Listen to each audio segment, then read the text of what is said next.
제가 우리 이제 사랑하는 성도님들을 뵙게 됐는데요. 설교 들어가기 전에 한 가지 질문을 드리고 싶습니다. 우리 사랑하는 성도님들은 무엇으로 이 땅을 살아가고 계십니까? 우리가 톨스토이의 사람은 무엇으로 사는가라고 하는 이제 작품을 우리가 알고 있는데요. 이 작품 물질적으로 초라하지만 신에 대한 믿음으로 사랑의 나눔을 하며 살아가는 부부의 이야기입니다. 우리 사랑하는 여러분은 무엇으로 살아가고 계십니까? 부, 명예, 권력? 제가 저희 남편에게 물어봤습니다. 어제 설교문을 써놓고 이거 좀 한번 읽어보고 당신은 무엇으로 살아갑니까? 밥심으로 살지. 그 얘기를 하더라고요. 네, 밥심으로, 아니면 또 손주의 자랑으로, 아니면 우리 자녀가 내 말을 잘 듣고 순종하면서 자라나는 그 힘으로 내가 산다. 이렇게 또 생각을 하실 수도 있습니다. 우리가 살아가는 우리의 힘은 다 다를 것입니다. 우리의 삶의 형태가 모두 다르기 때문이죠. 그런데 크리스천들은 또 이렇게도 말씀하실 수 있을 것입니다. 저는 사랑으로 삽니다. 저는 믿음으로 삽니다. 또는 저는 소망으로 삽니다. 믿음, 소망, 사랑으로 저는 살아가고 있습니다. 만약에 크리스천이 나는 이 세 가지 중에 하나라도 말하고 있지 않는다면 그분은 크리스천이 아닐 수도 있을 것 같습니다. 네. 이렇게 우리는요, 이 땅을 살아갈 때 믿음으로 소망을 가지고 또 미래를 향해 살아가고요. 그리고 주어진 관계 속에서 현재를 사랑하며 살아가고 있습니다. 우리 모두는 또 소망과 사랑으로 살아가고 있는데요. 그렇다면 믿음은 어떻습니까? 현재에서 살아가고 있는 우리는 현재의 믿음을 가지고 또 미래를 소망을 가지고 또 미래를 향한 믿음을 가지고 살아가고 있고요. 또 과거에 내가 예수님을 만났고 내가 신앙을 가졌었던 어떤 과거의 나만의 히스토리를 가지고 있는 그런 믿음을 가지고 우리는 살아가고 있습니다.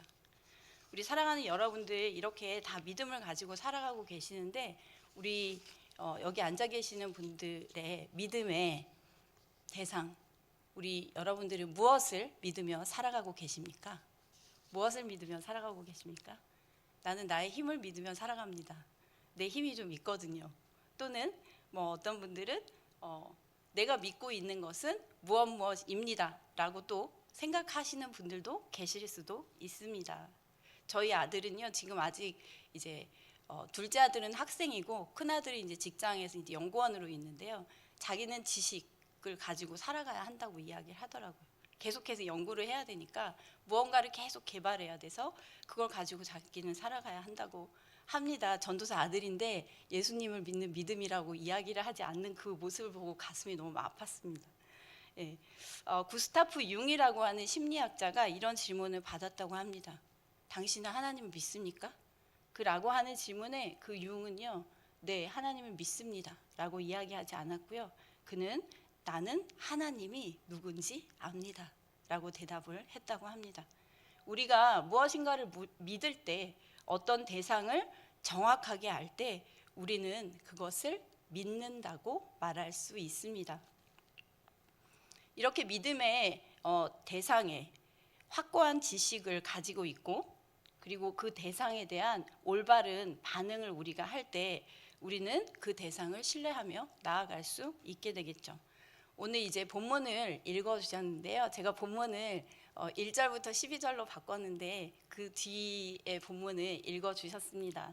하나님께서 분명히 이유가 있으셔서 또 그 뒷절을 읽게 하셨을 텐데요. 오늘 뒷절은 우리가 너무나 잘 알고 있는 말씀이죠. 전쟁은 내게 속한 것이 아니라 우리 아까 찬양도 했었는데요. 하나님께 속한 것이다. 그래서 대부분의 크리스천들은요, 여기를 너무 좋아해요.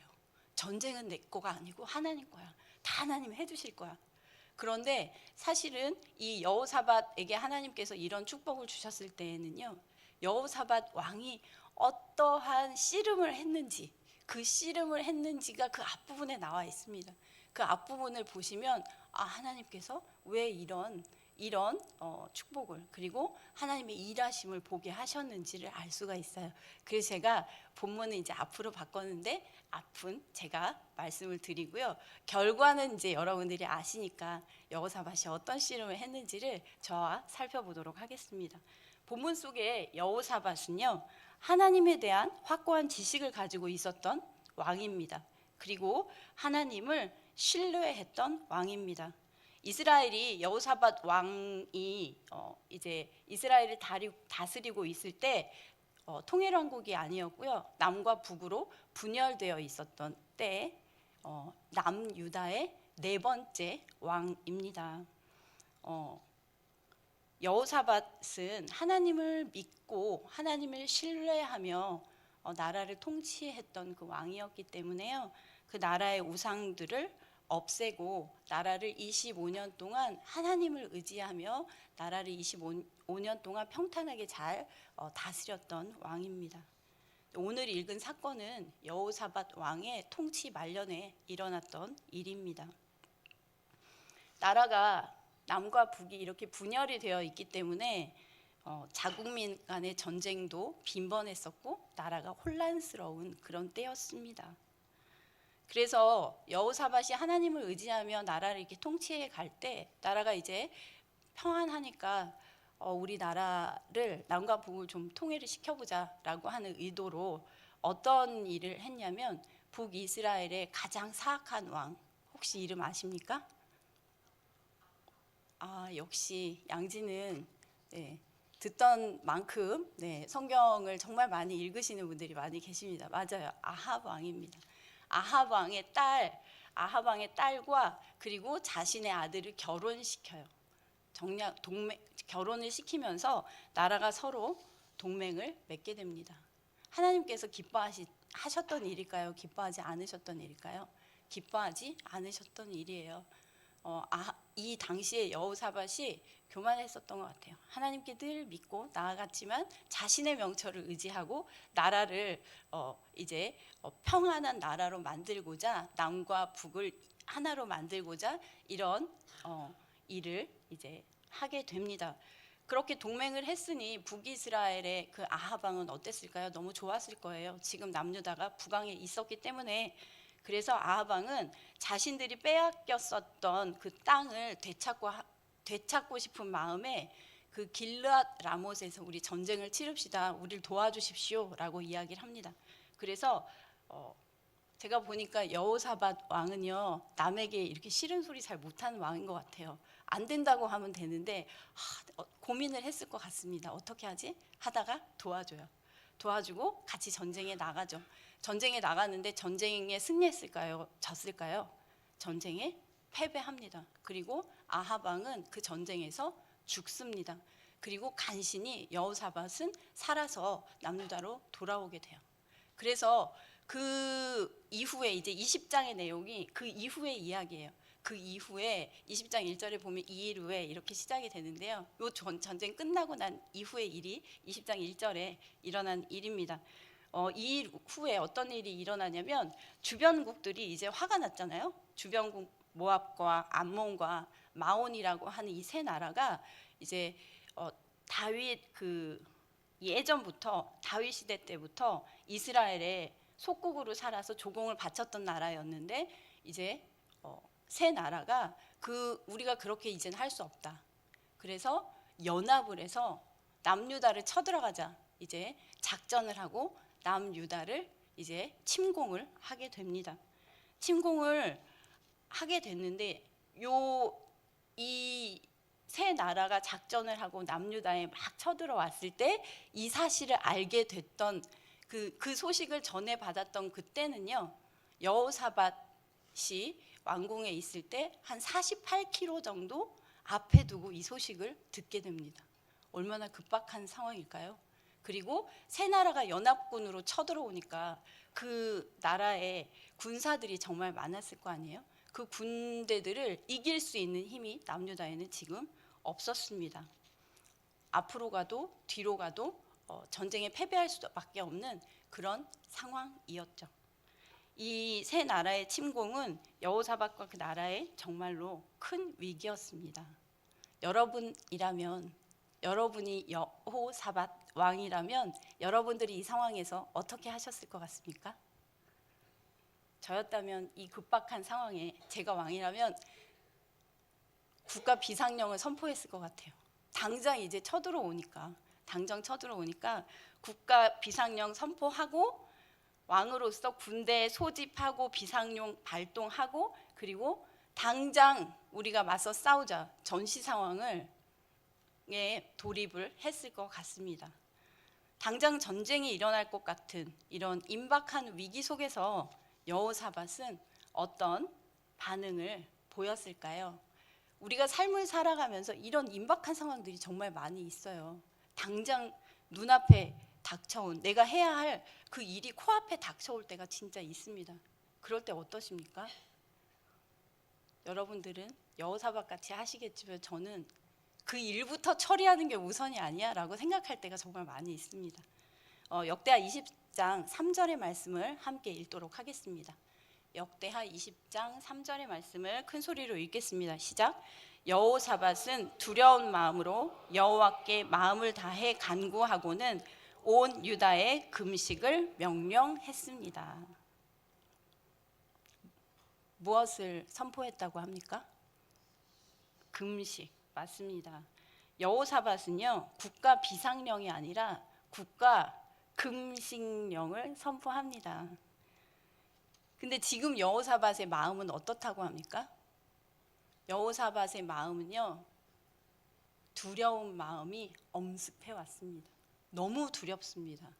당장 코앞에 그 군사들이 닥쳐와서 나라를 급습을 해버리면 죽을지도 모른다고 하는 그런 두려움, 그리고 나 때문에 사실은 여호사밧이 잘못한 점이 있잖아요. 그래서 나 때문에 우리나라 모든 백성들이 죽는 거 아니야 라고 하는 죄책감, 공포, 두려움 이런 것들이 여호사밧을 급습합니다. 그런데요 왕이 이렇게 금식령을 선포했는데 이상하게도 이 죽음의 위기 앞에서 유다 백성들은요 누구의 명령을 따릅니까? 똑같이 여호사밧의 명령을 따르게 됩니다. 여호사밧도 백성들도 모두 피신하고 숨는 것이 아니라 기도합니다. 누구에게 기도합니까? 자신들이 믿고 신뢰하고 있는 여호와 하나님께 기도합니다. 이런 상황 속에서 만약에 우리나라 대통령이 기도하자 그러고 기도하고 있었다면 제 입술에서 삐리리 나왔을 것 같아요. 그런데 모든 백성들이 똑같이 여호사밧과 동일하게 기도합니다. 누구에게 기도합니까? 하늘에 계신 하나님께 기도합니다. 연합군이 코앞에 다가왔습니다. 자신도 그리고 나라가 모두 위험에 빠질 수 있는 그런 상황 속에서 그들은 기도합니다. 어떻게 이렇게 할 수 있을까요? 여호사밧은 지금 이 위기의 모든 상황을 주관하고 계시는 분이 하나님이시고 그리고 그분은 누구보다 자신을 잘 아시고 사랑하시는 분이시라는 것, 그리고 약속을 신실하게 지키시는 분이시라는 것, 그리고 설령 내가 지금 죄악을 저질렀더라도 그 죄를 가지고 주님 앞에 나아가면 용서해 주시는 분이라는 것을 여호사밧은 알고 그리고 정확히 믿고 있었기 때문입니다. 이것은 역대하 20장 6절에서 12절까지의 말씀을 통해서 우리가 알 수 있습니다. 역대하 6절에서 12장까지의 말씀, 여호사밧의 기도의 내용을 보면요 정말 재밌습니다. 그 기도의 내용을 잠깐 보면서 우리 같이 여호사밧이 하나님 앞에 이 위급한 상황에서 어떤 기도를 했는지 우리 한번 살펴보도록 하겠습니다. 이런 상황이었다면 저는 이렇게 기도했을 것 같아요. 하나님 제발 살려주세요. 하나님 도와주세요. 저희 나라 구원해 주세요. 이렇게 기도했을 것 같은데요. 여호사밧의 기도는요 자기 자신에 있지 않았고요, 자기 나라에 있지 않았고요, 백성들에게도 있지 않았습니다. 그의 기도는 처음부터 끝까지 하나님이 어떤 분이신지 고백합니다. 그리고 그 하나님에 대해서 고백하고 그리고 그것을 하나님께 상기시키고 있습니다. 6절 잠깐 보도록 하겠습니다. 6절에 제가 빨간색으로 표시해 놨는데요. 보시면 여호사밧이 이렇게 기도하죠. 우리 조상들의 하나님 여호와. 조상들의 하나님 누굽니까? 아브라함의 하나님, 이삭의 하나님. 그죠? 네. 아브라함과 이삭과 야곱의 하나님, 약속하셨던 그 하나님이 막 찾아옵니다. 그 하나님 하늘에 계신 하나님이시지 않습니까? 하나님께 그렇잖아요. 이렇게 반문하는 거예요. 그리고 하나님 당신은 모든 민족의 나라들을 다스리시잖아요. 하나님의 그 놀라우신 능력을 하나님의 약속의 말씀을 붙들고 가지고 나아갑니다. 그리고 하나님은 어떤 분이십니까? 능력과 힘이 있으신 분이에요. 당신 손에 능력과 힘이 있으시잖아요. 그리고 그런 분이시니까 어느 누구도 대항할 수 없습니다. 여호사밧은 누구를 잘 알고 있어요? 내가 믿고 있는 하나님이 어떤 하나님이시라는 것을 정확하게 알고 있습니다. 사랑하는 여러분께서 믿고 계시는 그 하나님께서 여러분에게 어떤 분이시라는 것을 정확하게 알고 계십니까? 아멘. 네, 알고 계십니다. 그렇게 정확하게 자기가 믿고 있는 하나님에 대해서 이야기하고요. 그리고 하나님께 아뢰고 있어요. 7절을 보시면 우리 하나님이요. 니네 하나님이 아니라요. 내 하나님이요. 우리 하나님이요. 주께서 주의 백성 이스라엘 앞에서 이 땅에 살던 사람들을 쫓아내시고 그 땅을 주의 친구인 아브라함의 자손들에게 영원히 주지 않으셨습니까? 여호사밧은요. 하나님께 막 기도하는데요. 하나님 살려주세요. 이게 아니라 하나님께서 하신 약속을 가지고요. 당차게 하나님 앞으로 가지고 나아가요. 약속을 믿는 신앙을 가지고 있습니다. 당차게 하나님께 반문하죠. 그리고 9절을 보시면요. 고난 가운데서 주께 부르짖으면 주께서 우리 소리를 듣고 구원해 주시겠다라고 하셨습니다. 뭐예요? 역대하 7장 14절에 보시면 성전을 짓고 하나님과 솔로몬이 했던 약속의 내용이에요. 너무나 잘 알고 있는 거죠. 그리고 10절을 보시면 10절에 암몬과 모압과 세일산에서 온 사람들이 있는데 하나님이 이스라엘이 이집트에서 나올 때 하나님께서 이스라엘이 그 땅에 들어가도록 우리에게 허락하지 않으셨어요. 그래서 이스라엘은 그들에게서 물러나서 하나님 말씀에 우리 순종했어요. 그들 멸망시키지 않았다고요. 그런데 지금 이거 보세요. 하나님께 뭐 하는 거예요? 이루고 있어요. 하나님 약속의 말씀을 붙들고 이루고 있습니다. 우리에게 이렇게 갚는 거 보십시오. 주께서 우리에게 기업으로 주신 이 땅에서 우리를 그들이 쫓아내려고 합니다. 하나님 가만히 계실 거예요? 약속의 말씀을 붙들고요. 하나님 앞에 당당하게 들고 나아갑니다. 우리 자녀들 많이 키우셨죠? 아빠 이번에 저 90점 맞으면 장난감 사주실 거죠? 그래 사주마. 90점 맞아갖고 왔는데 안 사주면 아들이 딸이 뭐라고 합니까? 약속하셨잖아요. 사주셔야죠. 그럼 우리 어떻습니까? 아무 말 할 수 없어요. 약속했으니까. 하나님도 똑같습니다. 하나님도 똑같아요. 죄인치고는 너무나 당차게 하나님 앞에 기도하며 나아갑니다. 하나님께 약속 지켜달라고 당당하게 주장하고 있습니다. 그리고 12절에서 기도를 이렇게 마무리합니다. 20장 12절의 말씀을 함께 읽도록 하겠습니다. 시작. 우리 하나님이여 주께서 그들을 심판하지 않으셨습니까? 우리를 공격하고 있는 저 큰 군대에 맞설 힘이 없습니다. 우리는 어떻게 해야 할지 모르겠습니다. 오직 우리 눈은 여호와만 바라볼 뿐입니다. 아멘. 하나님 조상 때부터 지금까지 하나님께서 이렇게 약속하셨으니까 약속 지키시라고요. 말씀하시는 기도하는 겁니다. 우리는 저 큰 군대에 맞설 힘이 하나도 없어요. 그냥 그 하나님, 약속을 지키시는 하나님만 바라볼 뿐입니다. 라고 이렇게 기도를 마무리합니다. 사랑하는 여러분, 여호사밧의 이런 당찬 기도 어떠십니까? 자신이 잘못해서 아마도 자신이 잘못한 죄가 있잖아요. 자기 명철을 의지해서 동맹을 맺었으니까. 그래서 아마 가슴으로 그 기도를 하면서 또 다른, 우리 성경에는 기록되어 있지 않지만 가슴을 치면서 회개했을 겁니다. 주님, 저의 교만, 어리석음, 그리고 저 자신을 의지했던 거, 그리고 저의 체면. 아하방이 얘기했을 때 못 갑니다. 하나님 말씀이 그렇게 돼 있지 않으니까 저 못 가요라고 하면 됐는데 자신의 아마도 체면 때문에 나갔을 것 같아요. 그런 체면들, 세웠던 것들, 믿는다고 했지만 하나님 앞에 게으름을 피우며 철저히 믿지 못했던 것들, 그러한 모든 죄악들을 철철 눈물을 흘리며 회개했을 것 같습니다. 그리고 하나님 앞에 약속의 말씀을 붙들고 나아갑니다. 그런데 여호사밧이 이런 위기 속에서 어떻게 이렇게 확신에 찬 기도를, 약속의 말씀을 붙들고 기도할 수 있었을까요? 그것은 역대하 17장 6절에서 9절까지의 말씀을 통해서 우리가 알 수 있습니다. 여호사밧은요, 역대하 17장 6절에서 9절까지의 말씀, 성경책이 있으신 분들은 한번 펴서 보시면 좋을 것 같습니다.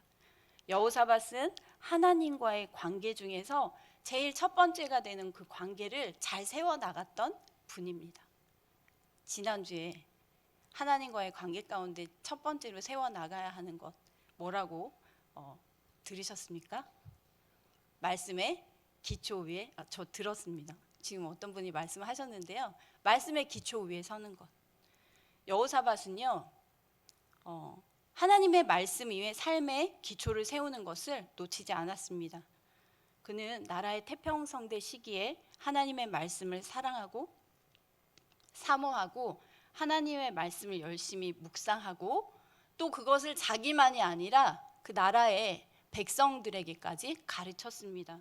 그래서 17장 6절에서 9절까지를 보시면 여호사밧은 여호와의 길을 가기로 마음먹고 열심히 말씀을 묵상했고요. 그리고 그는 자기의 신하들을 보내서 유다의 성들에서 가르치게 했고 9절에 여호와의 율법을 가져가 유다 모든 성읍에서 가르쳤습니다 라고 성경에 기록되어 있습니다. 그 이외에도 여호사밧이 하나님의 말씀을 얼마나 사랑하고 묵상하고 말씀대로 살아가려고 애썼는지는 그 17장의 말씀에 곳곳에 보시면 우리 여러분들이 다 확인하실 수 있으실 것입니다. 여호사밧은요, 자신뿐만이 아니라 유다 백성들에게도 하나님의 말씀의 기초 위에 설 수 있도록 도왔습니다. 백성들이 하나님과 깊은 관계로 나아갈 수 있도록 도운 것이죠. 그래서 국가의 위기 앞에서 여호사밧은 하나님의 말씀에, 그런 위기 상황에서 하나님의 말씀에 내공이 있었기 때문에 백성들과 하나가 되어서 기도할 수 있었습니다. 그의 기도를 통해서 여호사밧과 온 백성들은 두려움을 내려놓고 전쟁의 주인 되신 하나님을 만날 수 있었습니다. 이렇게 믿음의 대상을 정확히 아는 것, 하나님을 아는 것은 하나님에 대한 정확한 반응, 즉 신뢰할 수 있는 힘이 됩니다. 그래서 죽을 것 같이 두려운 이 시기에 모든 것을 멈추고 기도의 자리로 나아갈 수 있는 것입니다. 하나님은 인격이며 생명이시기 때문에 기도를 통하여 우리는 더욱 친밀하게 하나님을 만나게 되고 알게 되고 또 그 기도의 시간을 통해서 우리는 인격과 생명이, 하나님의 인격과 생명이 우리에게 전해짐을 우리는 경험하게 됩니다. 사랑하는 여러분, 여러분은 분주한 삶 가운데서 하나님만을 신뢰하며 살아가고 계십니까? 아멘, 감사합니다. 하나님은 우리에게 이렇게 말씀하고 계십니다. 잠언 3장 5절에서 6절까지의 말씀을 함께 읽도록 하겠습니다. 시작. 너는 마음을 다하여 여호와를 신뢰하고 내 명철을 의지하지 말라. 너는 범사에 그를 인정하라. 그리하면 내 길을 지도하시리라. 아멘. 하나님은요, 우리에게 요구하십니다. 여호사밧 왕처럼 여호와를 신뢰하기를 원하십니다. 위기의 순간에 하나님이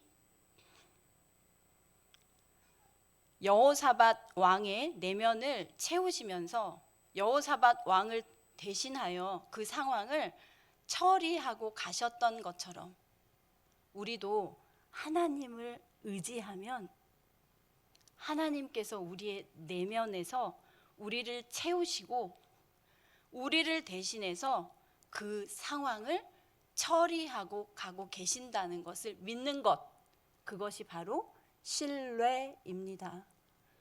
제가 예수님의 꼬마이의 영아부 성도님들과 함께 예배를 드리고 있습니다. 영아부 성도님들은요 18개월부터 40개월까지의 성도님들이세요. 그래서 제가 예배 중에 친구들 예수님은 어디 계시죠? 물어보면요 여기에요 이렇게 얘기해요. 여기요 여기요 막 내 마음속에 계시대요. 한 번 얘기해주면 안 잊어버려요.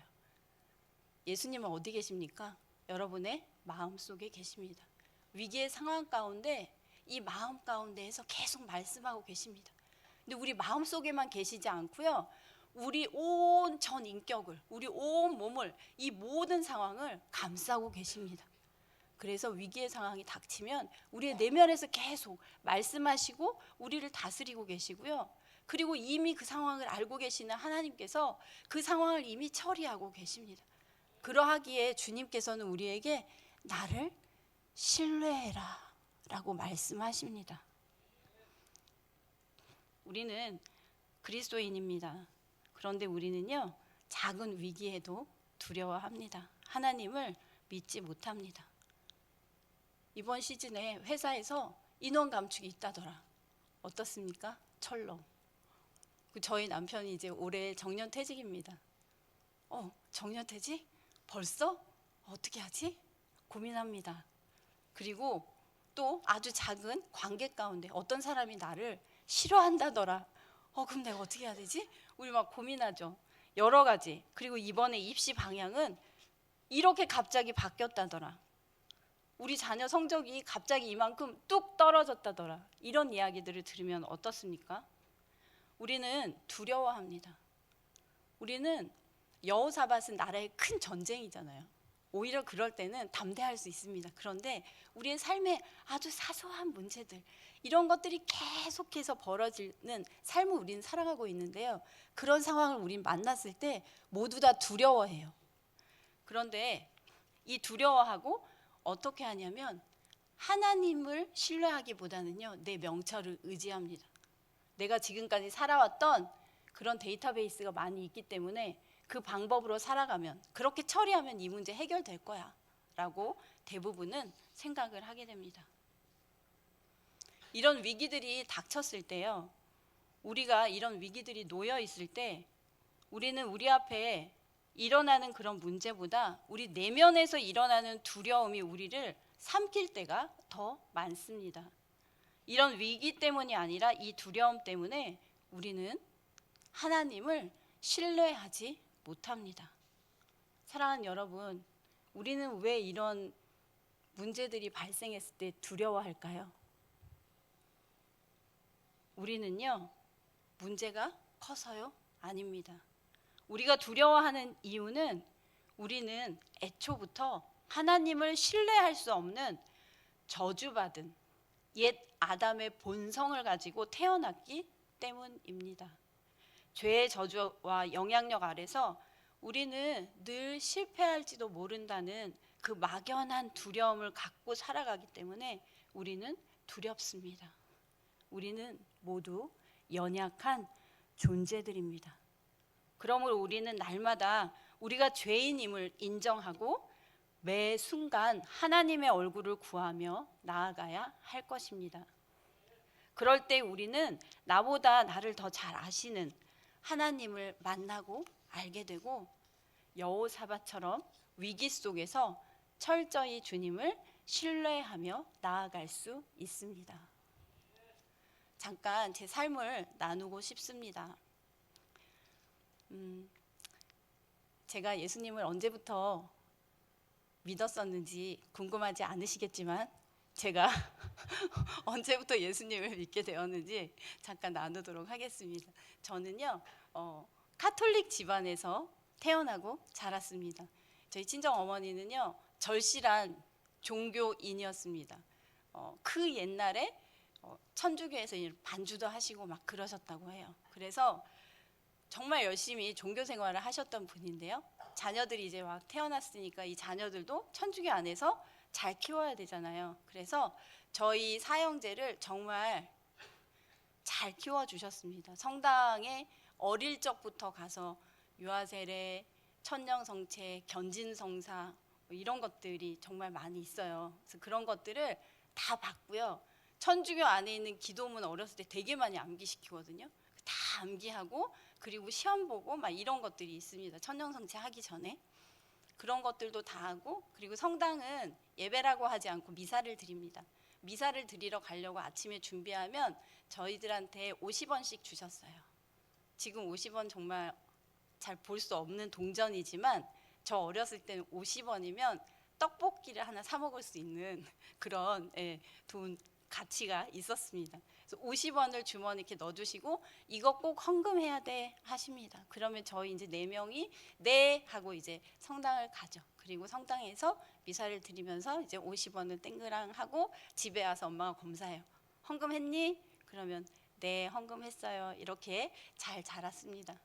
그래서 저는요 천주교가 종교의 다인 줄 알았어요. 어렸을 때는. 그래서 천주교에서 종교 생활을 열심히 하고, 천주교에 보면 신부님도 계시고 또 수녀님들도 계시잖아요. 근데 수녀님들이 너무 예뻐 보이는 거예요. 그래서 제가 어렸을 때는 난 수녀가 되어야겠다.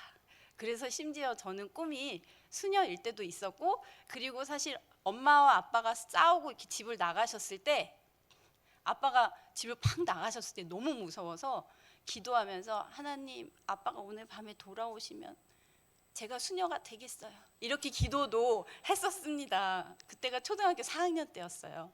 그래서 그렇게 열심히 이제 종교 생활을 하며 자라나다가 하나님께서 저를 이렇게 보니까 너는 이렇게 홀로 사면 큰일이 날 것 같구나 싶으셨는지 저희 남편을 만나게 해주셨습니다. 그래서 저희 남편을 만나서 저는 결혼을 하게 되었는데요. 저희 남편은 3대째 크리스찬 집안에서 자라난 절실한 기독교 신앙인은 아니었고요. 그냥 3대째 신앙을 가진 집안에서 믿음을 잘 배우며 자라난 청년이었습니다.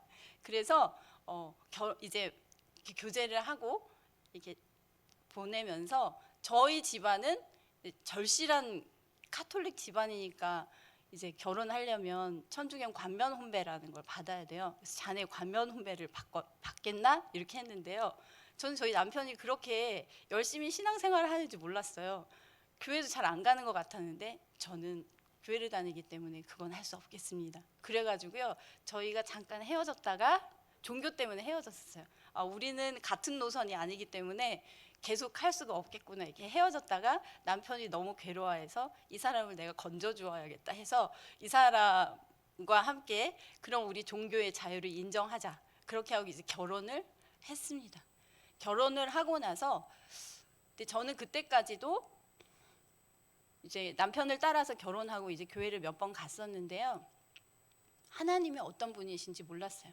그러나 하나님은 하늘에 계시고 이 땅을 창조하시고 이런 하나님에 대한 말씀, 그리고 지식적인 하나님은 제가 다 알고 있었겠죠. 어렸을 때부터 천주교도 마리아를 제외하고는 다 똑같이 이제 그 성경을 가지고 배우기 때문에 물이 변하여 포도주 됐네. 천주교도 똑같이 그런 노래 불러요. 그래서 그것도 제가 했었는데요. 근데 이제 제가 교회를 이렇게 남편과 함께 다니다가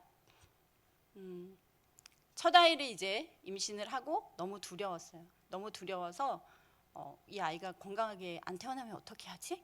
우리가 이제 거의 뭐 출산하기 전에 여성들은 그런 살짝 두려움이 있잖아요. 그래서 안 되겠다. 남편이 교회를 가야겠다. 해가지고 남편이랑 같이 교회를 갑니다. 그래서 갔는데 앉자마자 눈물이 계속 나왔어요. 어떤 눈물인지 이해를 하지 못했지만 예배 시작부터 마치는 시간까지 눈물이 막 나면서 갑자기 마음이 평안해지는 거예요. 이게 뭐지? 근데 되게 편해요. 아이가 건강하게 태어날 것 같아요. 그래서 집에 와가지고 이제 나 해결됐으니까 교회 안 가겠다고 했어요. 그래서 남편이 그래도 가야 되지 않겠니? 했는데 조금 쉬었다가 이제 아이들을 둘 다 출산을 하고 다시 이제 아이들도 신앙생활을 해야 하니 그러면 어차피 천주교도 하나님, 교회도 하나님, 그런데 당신이 고집이 너무 있으니 내가 교회를 가겠다 하고 이제 교회를 다니기 시작합니다. 교회를 다니기 시작하면서 목사님께서 앞에서 이번에 특세가 있습니다. 모두 참석하십시오 하면 전 어릴 적부터 어떤 훈련을 받았습니까? 종교훈련 잘 받았잖아요. 그래서 목사님이 나오라고 하시네. 이번에 40일 꼭 나가야 되나 보다. 그래서 항상 그 자리에 앉아 있었고요. 성도라면 수요 예배와 철야 예배는 기본입니다. 중간중간에 말씀을 놓치며 살아가면 안 되니까 나오십시오. 그럼 어때요? 나가야 되나 보다. 3년 동안 목사님이 하라는 그 길은 다 좋은 길이니까 열심히 따라 순종했는데 어느 날 제 마음속에 이런 질문이 계속 밀려오기 시작했어요. 내가 지금 이 순간 죽으면 나는 천국 갈 수 있을까? 갑자기 두려웠습니다. 천국 못 갈 것 같은 거예요. 내가 지금 딱 쓰러져서 죽으면 지옥 갈 것 같은 그런 두려움이 막 생기는 거예요.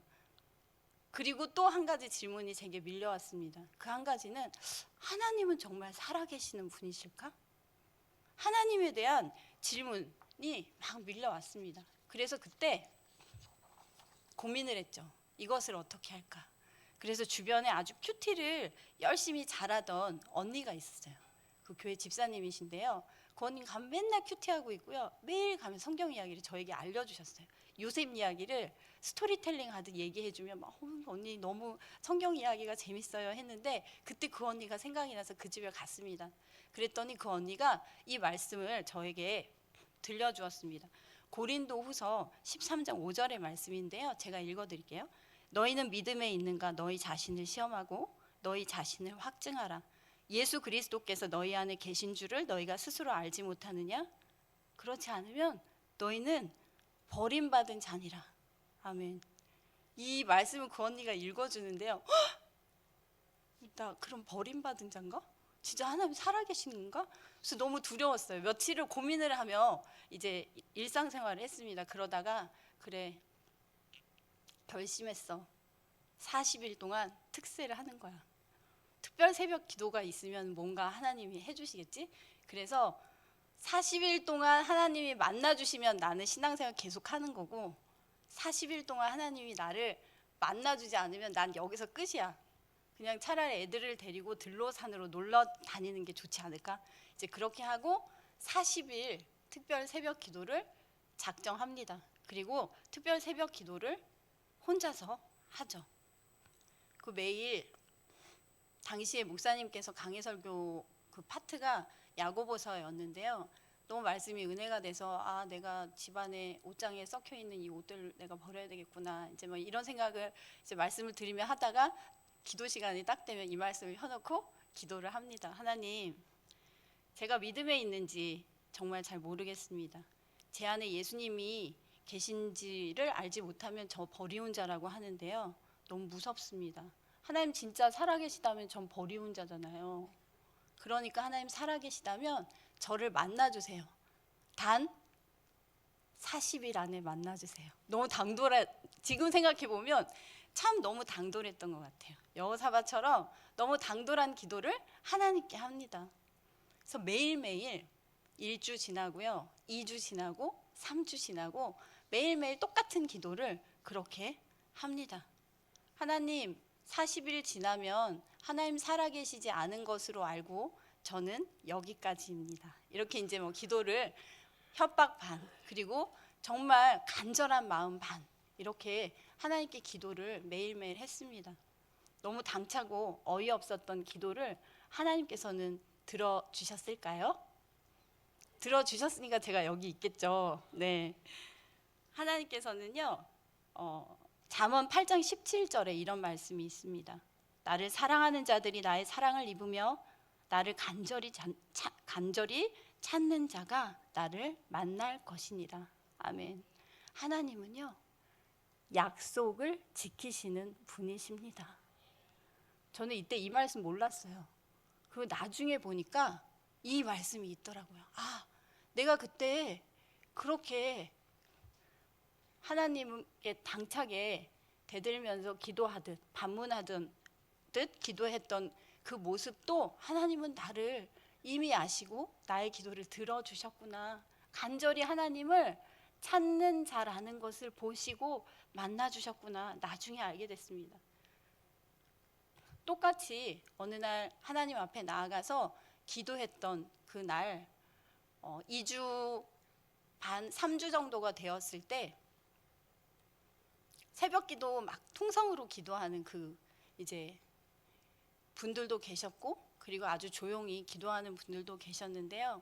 새벽에 보통 우리가 이제 나오면 조금 졸리잖아요. 그래서 저도 졸려서 새벽에 이렇게 기도할 때 몸을 앞으로 뒤로 흔들면서 기도를 했습니다. 똑같은 기도를 했죠. 하나님 만나주세요. 살아계시면 만나주세요.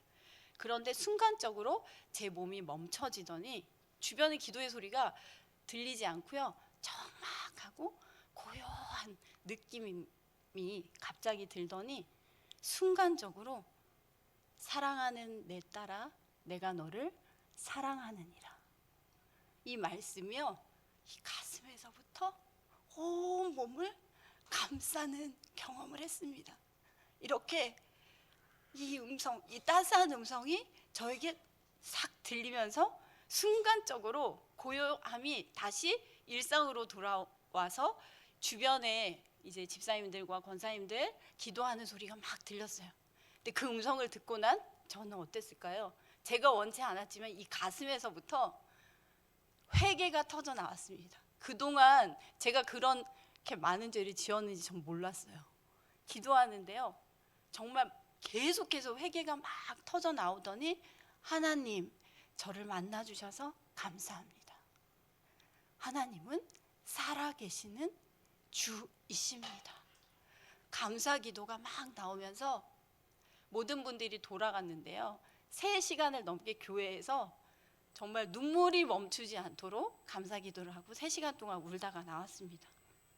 이렇게 하나님께 우리가 기도하며 나아갔을 때 하나님은 반드시 만나 주십니다. 기도의 자리로 나간 제게 하나님은 눈으로 보았던 그 하나님을요, 손으로 만지는 그런 시간을 가질 수 있는 축복을 제게 허락해 주셨습니다. 이런 하나님과의 만남은 하나님을 향한 사랑으로 이어졌고, 그것은 다시 하나님께 대한 신뢰로 나아갈 수 있는 힘이 되었습니다. 지금도 저는 주님 앞으로 당돌하고 당차게 여호사밧처럼 기도하며 나아가고 있습니다. 말씀을 마무리합니다. 사랑하는 여러분, 우리 모두는 연약합니다. 그래서 우리 모두는 두렵습니다. 그러나 우리에겐 소망이 있습니다. 독생자 예수 그리스도를 내어주신 그 하나님의 사랑이 우리의 전 인격을 감싸고 계시기 때문입니다. 이 사랑의 하나님을 알고 만나서 우리 삶의 모든 전쟁은 하나님께 속하여 있음을 선포하고, 지금 당장 변하지 않는 일상에 낙심하지 않고 주님께 내 삶의 공간을 내어드리고 주님께서 일하심을 바라며 오직 주님만을 신뢰하며 나아가는 우리 모두가 되길 소망하며 축복합니다. 우리 함께 기도하겠습니다. 제가 기도하겠습니다. 공포와 두려움 가운데 신음하고 있는 우리를 찾아와 주신 하나님, 쓰러져 있는 우리를 일으켜 세워주시고 예수님의 보혈의 은혜로 자녀의 권세를 허락해 주시니 감사합니다. 이제 주님을 온전히 신뢰하는 믿음으로 세상이 주는 두려움과 맞서 싸우길 원합니다. 저희들의 앞을 막아서는 인생들의 문제들 앞에서 주님이 하실 일을 기대하며 주님께 시선을 돌립니다. 삶에서 일어나는 모든 전쟁의 주도권을 주님께 내어드릴 때 주님의 날개 아래에 품어주시고 깊은 안식을 누릴 수 있도록 인도하여 주시옵소서. 더 이상 사탄이 주는 생각과 유혹에 빠지지 않기로 결단하며 우리를 향한 약속의 말씀을 붙들고 나아갑니다. 성령님 항상 함께하여 주시옵소서. 감사드리며 예수님의 이름으로 기도합니다. 아멘.